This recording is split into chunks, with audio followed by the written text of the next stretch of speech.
Good morning, everybody. Joe Ciaccio here. Happy Monday to everybody. I don't know about you guys, but I'm back in the swing after that 4th of July week. Kind of on a Tuesday, kind of broke up the week for us, yet I think it's a good break that we all need, and hope everybody's back at the grind. Today, I was on the phone with Chris probably about 2 weeks ago. We started just talking about all of a sudden something comes up about referrals. Chris has been working with us now for 10 years. I'm going to let him say a little bit about how long he's been doing the business for, what he specializes in. And today what I want to do is we're going to do a little simple Q&A on what Chris does to get referrals. Does he do anything on Facebook? Does he do anything with his church? Does he do anything with social gatherings? Is he always talking about life insurance? He is what we call a seasoned agent who believes the only way to be successful in the business is helping people get what they need to have. So, with that said, Jay, open up Chris, please. Chris, you're on the air. Can you hear me, sir? Yeah, good morning from sunny California. Good morning. Good morning, sir. Good morning. So, I just talked a little bit about you. Tell them a little bit about you. Tell them a little bit about what your day is that leads up to you being successful. Because we have over here on the newsletter we sent out that you did $375,000 an annualized premium within 2 years. Those are not little numbers. Those are massive numbers. Agents want to know what you do to do that. And today I just want to kind of talk about what you do, but yet focus on referrals that you get for free. So I'm gonna give you now. Okay. Hey. Yeah. So the very first thing I do, and thanks for having me on, Joe. Hey, Heather.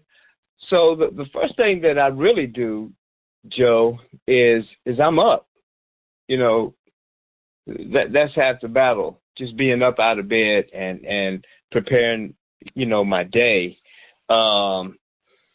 So like right now, it's 7 o'clock. I've been up for about an hour and a half or so, but just kind of moving around, getting myself together, kind of thinking in my mind, my plan for the day, which I actually kind of drew up last night just in my mind. And this morning, so I'm kind of prioritizing my day. And Joe, getting out of the house is what will make anybody successful. You can't lay around in bed till 10, 11, say I'm going to get up, get up early. And that's always been my formula. I've always wanted to get up and get at it because I do have a passion for it. I talk about it all the time. And I'm out of the house by 9:30, at the latest 10 o'clock. So maybe 10:30 or so, depending on how far I got to drive, I'm at my first door. And having a handful of leads ready to hit the doors, because my primary bread and butter is final expense. So I'm out the house early, and 10:30, no later than 10:30, I'm knocking at the first door.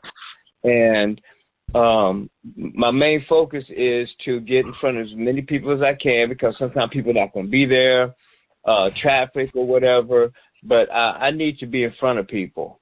And I realized early that I couldn't do this. And I've been doing this for 10 years now. And this is the only thing I do. I've never done anything else other than that since I've been a licensed agent. But what drives me is wanting to get in front of people. So 10:30 at the latest, I'm knocking at your door. I don't call anybody because out here in California, people don't answer the phones if they don't know you, and it's hard to try to convince people that, hey, you feel this thing. I know I didn't. Click. So I don't call anybody. I want you to see me, smell me, look at me, and make a good first impression on you. And once that's established, Joe, I get the relationship going, easy going, talking, not trying to push, hey, if today's not a good day, hey, let me make an appointment for you. Never let anybody schedule me for 48 hours or longer because they'll forget and or they will cancel on you. Never leave my business card because guess what? They'll call you and, hey, I need to cancel. I need to reschedule. I found out that I got a policy already. So getting back to what you're asking, that's how my day begins. You know, I planned it out the night before.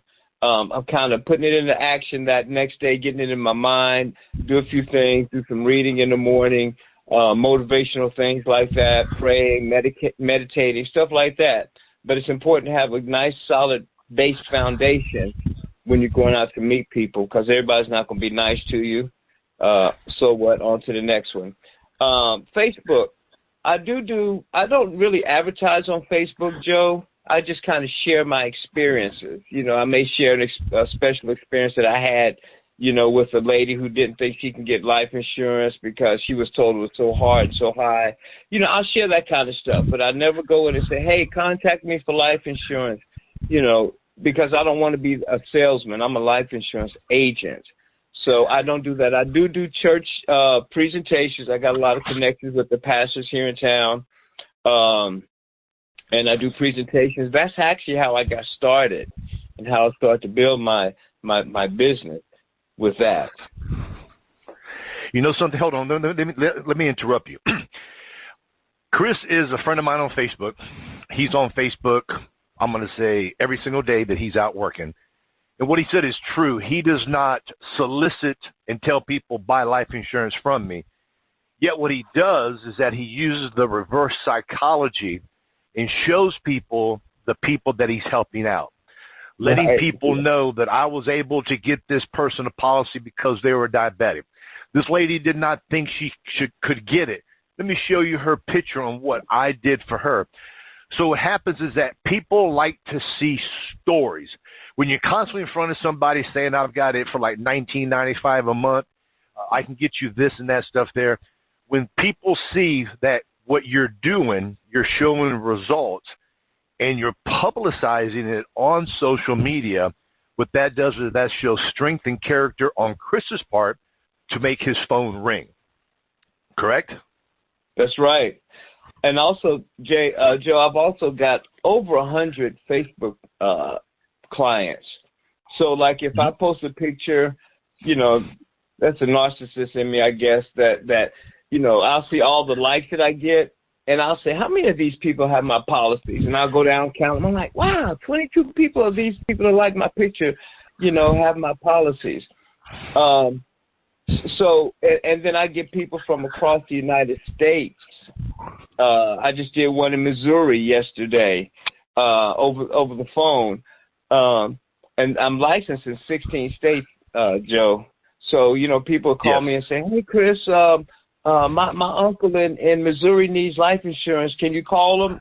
Blah, blah, blah. And then I'll end up doing it that way. So, you know, like I said, it's not about trying to get business, but on the down low, it really is. But, you know, like Joe said, you know, I take pictures with people because I don't want to be known as a salesman. When anyone calls me a salesman, I was like, no, whoa.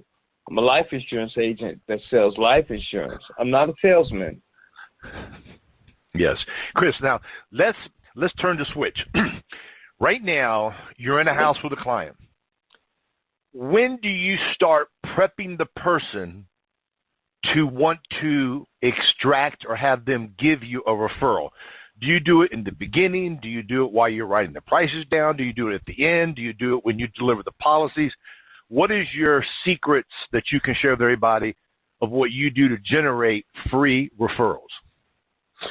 Well, the first thing is I'm always thinking about it, you know, and so actually when I walk in the door, because during our conversation, you know, sometimes it takes me maybe 5 minutes to get going into it. You know, I'm sitting down and, you know, once you get into a house, you know, they feel comfortable enough for you to be in the house. So then that's when I kind of let my hair down, so they'll let their hair down, so they'll see that I'm not trying to sell anything. But from the moment I get and start talking, you know, I say, how many kids you got? You know, are you the only child? Blah, blah, blah. So in my mind, I'm already thinking about, okay, she's got 3 kids. They're grown kids. More than likely, they don't have life insurance. So I kind of, bank that in the back of my mind. And then as I'm making her more comfortable, and, we both letting our hair down, and I, getting to the policy, write the policy, would you like something to drink, Mr. Owens? Oh, yeah, I would like that. By the way, you mentioned you got, 3 children, and then that's when I go into my referral. You think they got life insurance? We did one for you in the case of your demise, but what if something happens to them? And that usually gets their mind to going because they're not thinking about that. They're just thinking about themselves. So that's about when I make my move on that. I don't wait until after when I deliver the policy or go over the policy with them.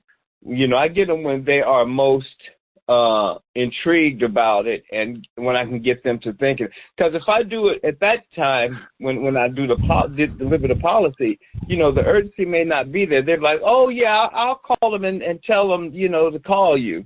And I never let them do that. I always get the number because 9 times out of 10, they're not going to call.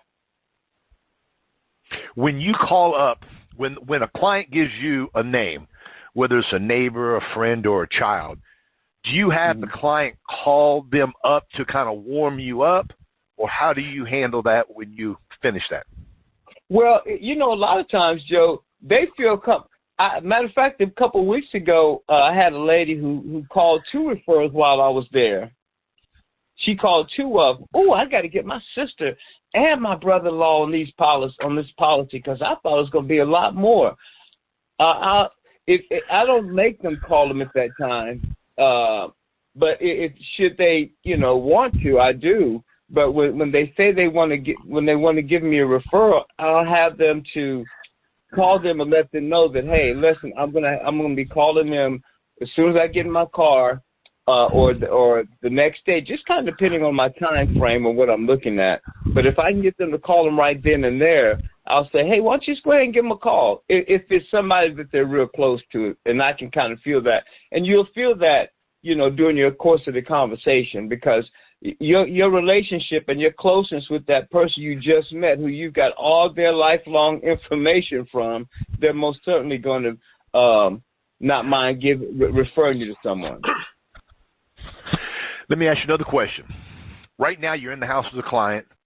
You've thrown the bait out there. You've thrown the chum out there. You've thrown it out there. And for whatever reason, they don't bite to give you some names.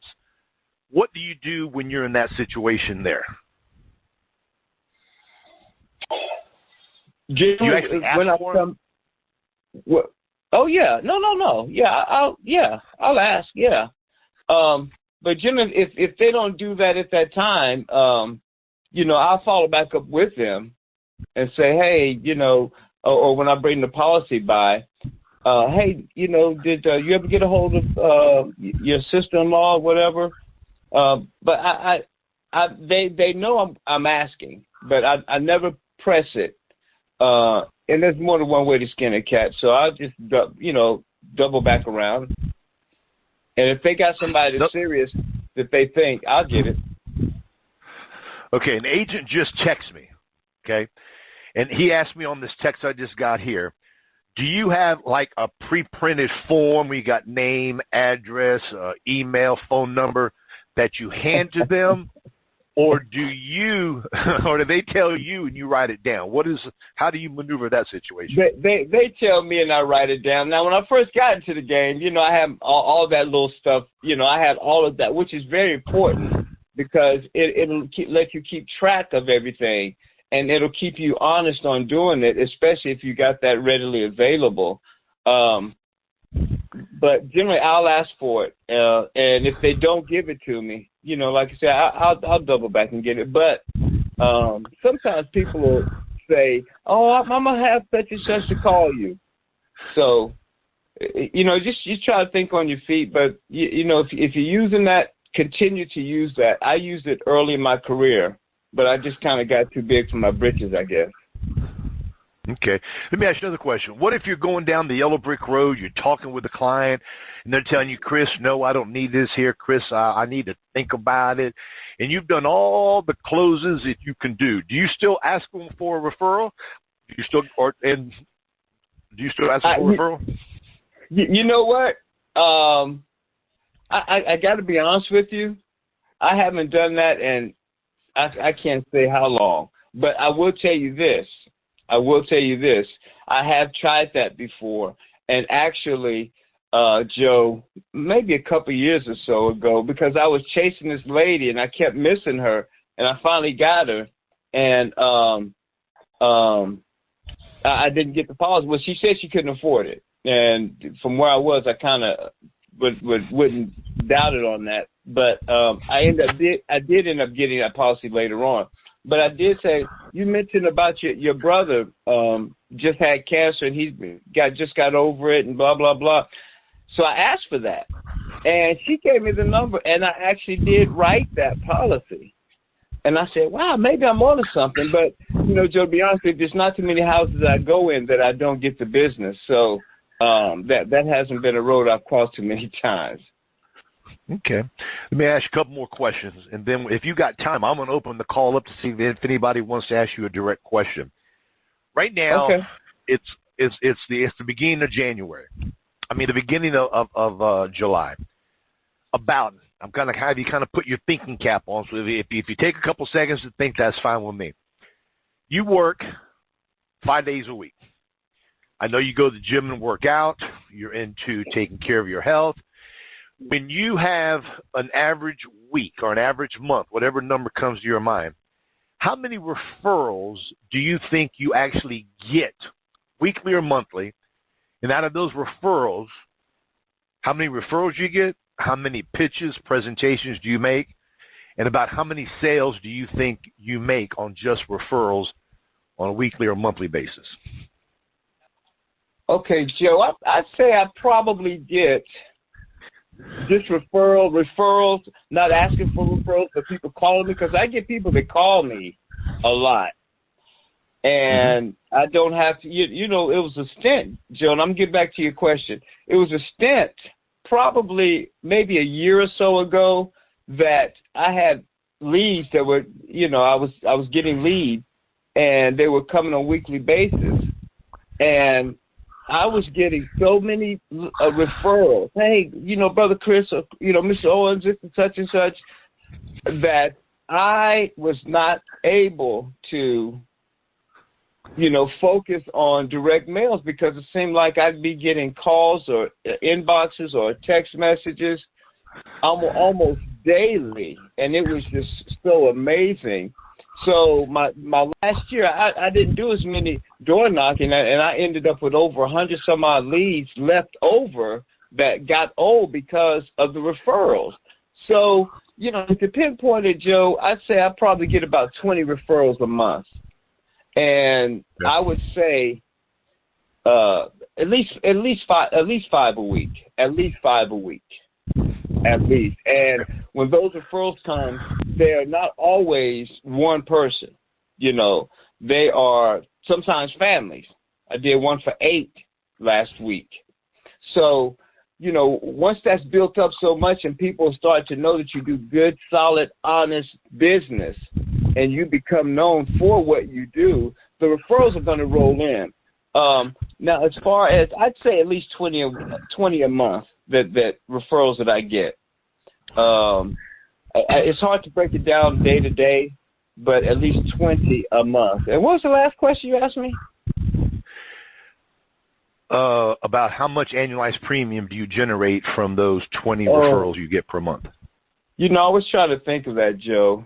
And like I said, I used to keep track of that. Oh, and it's okay. Getting back to the question about when I'm in front of them doing a presentation, I've never been in a referral that I didn't get. I can't think of any time, because when a referral is the greatest form of flattery in this business, and shows your diligence, your hard work, and your perseverance. So when referrals start to outweigh you getting out there doing direct mail leads, that's quite an accomplishment. I can't give you a total, and I tried to think of that, but it's kind of hard to put together how much. Like I just I just made $1,000 on that referral from Missouri yesterday. So it does affect my bottom line. And I had to struggle with, Joe, man, how am I going to get all these leads? Because I'm paying all this money for these leads. You know, I need to be out in the field. I want to be out in the field. But then I had to realize, wait a minute, this is what you've been building for.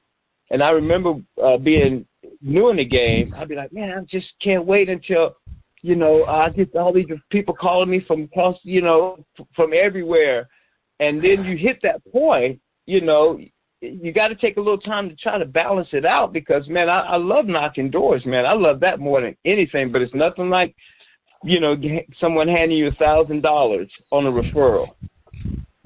So I hope that kind of answers it. No, you did. Let me ask you a question. If you get 20 referrals, do you make at least 4 to 5 sales out of those 20? Oh, I sell every one of them. Yeah. Yeah. When I go out there on a referral, or even if it's over the phone, that's an automatic sale. It really ain't no working because they referred you. Hey, call my guy here, blah, blah, blah. And the only time, that's a good question. The only time, Joe, and this has been recently, the lady was old and she just could not afford even a $3,000 policy. But I put on my calendar to call her back today, you know, because the person who referred her to me, she said, no, you stay on her, Chris, because she needs something, and her kids ain't worth a plug nickel, and she's going to need something. So I want you to call her back. And this lady's giving me at least 8 referrals, and every time she gives me one, I cash app her $50. So those are the only ones that I don't get if they can't afford it. But 99.9, I get it. So let's just say 20 referrals. You feel confident that you sell a lot. Let's say you make 10 sales out of those 20 at $500, just a number, $500 a month. Okay, I mean 500 AP. You're adding an extra $5,000 per month to your regular business that you generate. Okay, okay. Now, at least Joe. I'd almost say for the whole month. Yes. Yeah, at least. Let's say at least 5,000. At least $5,000. At least, Joe. Okay. Let me ask you another question. This is something that you and I have been training on the last month or so. You and I have talked about final expense. You and I have talked about doing some more term stuff, and we're slowly breaking into term. Because what happens is that when you've been doing this for a long period of time, people call you because of the trust that you have, the amount of people you help. Yet for a brand new agent, let's say you got an agent on the phone who has been working the business maybe a year or so, had some bad people above them, kind of hurt them a little bit, and they got chargebacks. What is your simplest way? Because you are a seasoned agent, you know how to extract information. What simple information can you give to an agent who's new, or maybe an agent that's been doing it for a while, that doesn't like doing referrals? What would you recommend them to do it? When would you tell them to ask for the referral? How would you ask them to ask for it? What would be your way of doing it to help somebody new out? Well, like the guy who asked you about the information card, you know, that's a great tool.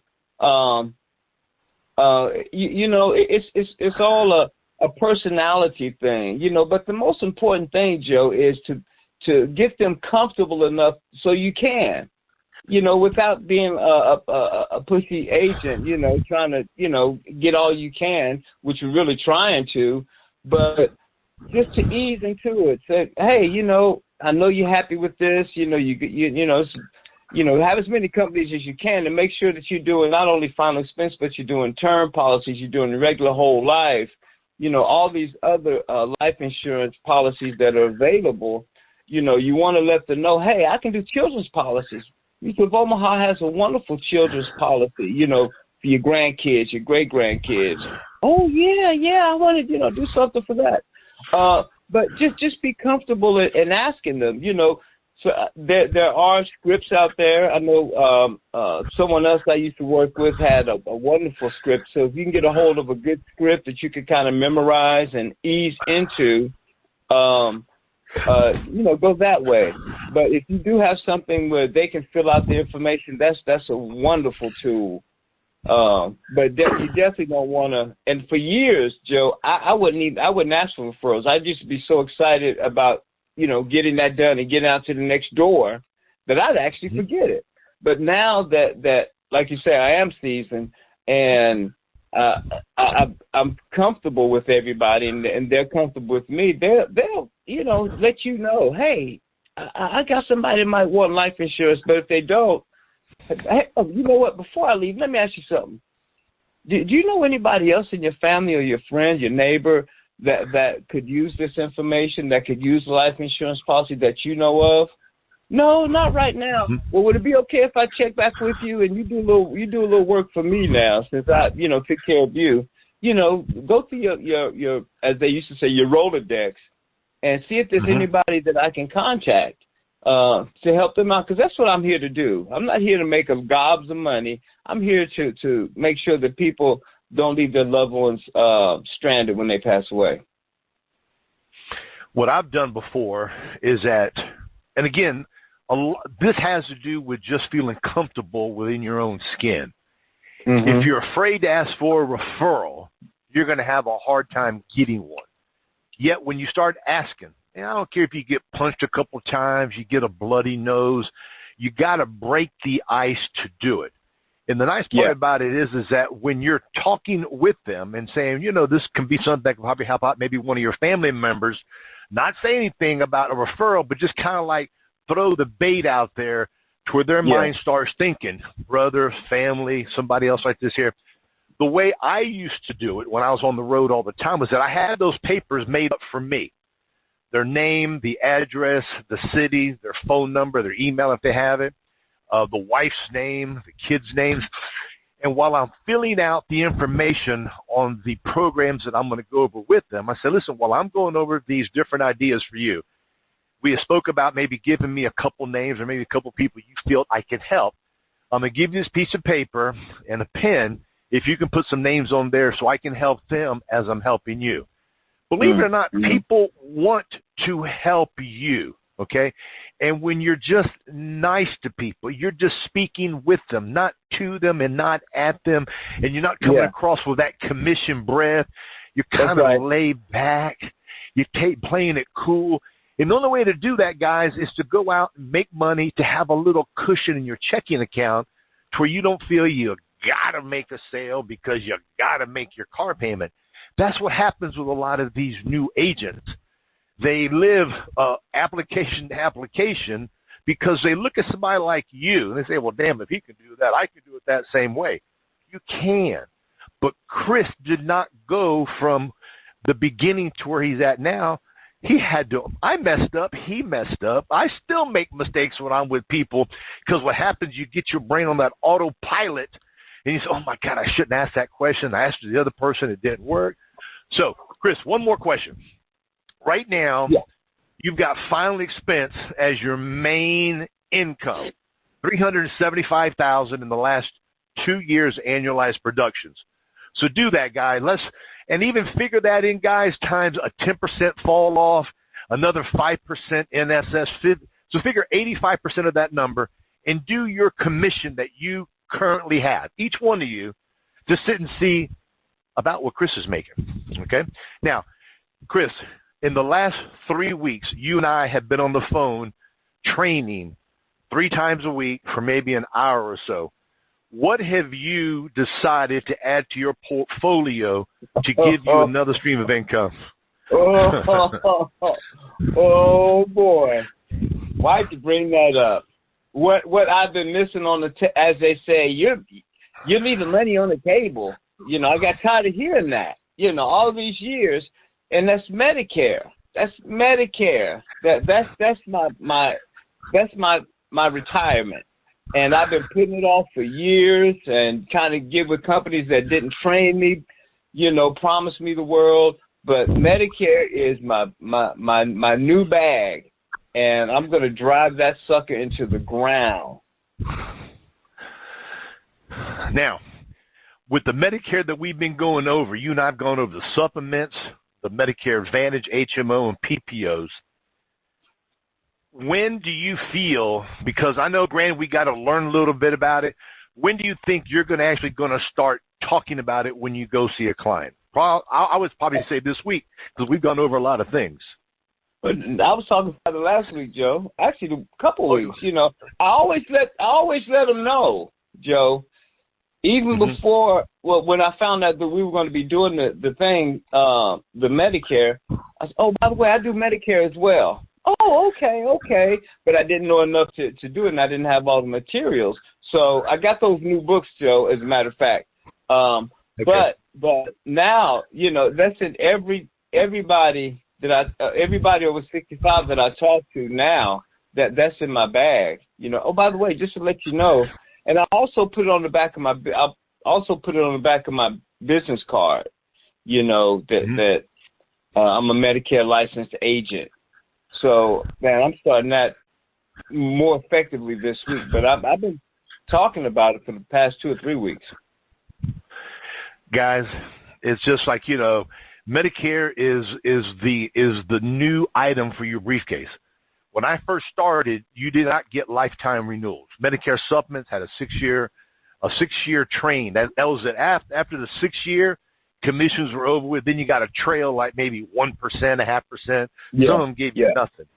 Today, when they sign up, you make a nice chunk of change. And when you keep them in your wheelhouse, no matter whether it's with United or Aetna or Humana, as long as they're with you, you're going to make a renewal on that client every single year.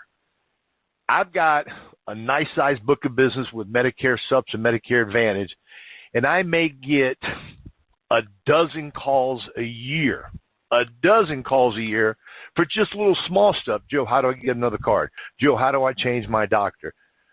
Joe, what do I got to do because I'm not happy with this plan? What do I got to do to change it? Ladies and gentlemen, final expense is the best way to do it. It gets you in the door. Final expense goes hand in hand with Medicare Advantage, okay?